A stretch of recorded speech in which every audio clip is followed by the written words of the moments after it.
الشوق طال والقلب سما نحو السماء مترنما.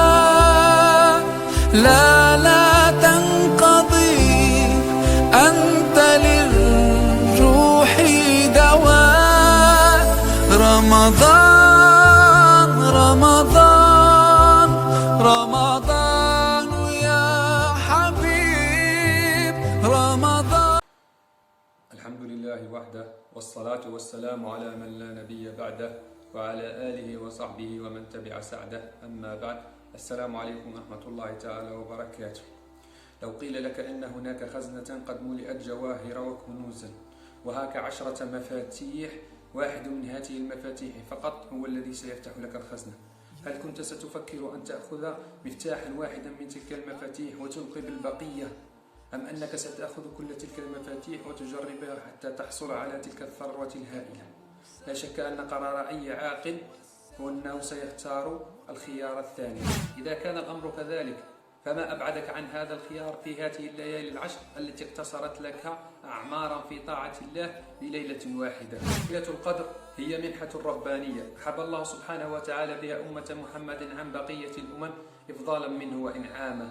فلما كان أفراد الأمم السابقة يعمرون 1000 سنة أو ما يزيد، لم يشاء الرحمن سبحانه وتعالى أن يفوت هذه الأمة طاعات السنين المتكاثرة لقصر أعمارها.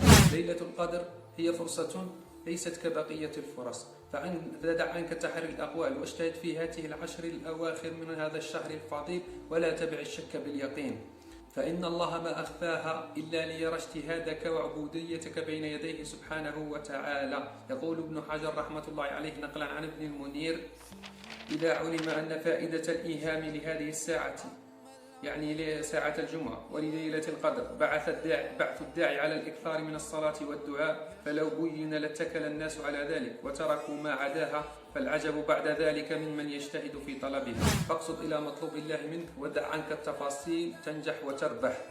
سعاة الخير تزدحم ازدحامه، ولم ترقد صبيحتها لمامه، وتعكف في المساجد رافعات، أكف ضراعة تربت رغامة، وصار قيامها في الليل فرضا كما كان النهار لها صياما. شيوخ أو كهول أو شباب يسابق بعضهم بعضا زحاما.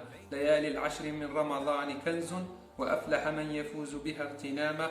وفيها ليلة القدر التي شغفت قلوب المؤمنين لها غرامة، فحاول أن تكون بها عتيقا من النيران لا تلقى الملامة. واسبل من دموعك كل هطل يبل ثياب صدرك والحزامة. هي العشر الأواخر، أو هي ليلة القدر، أو هي الاجتهاد والتعبد، كل تلك المسميات سواء.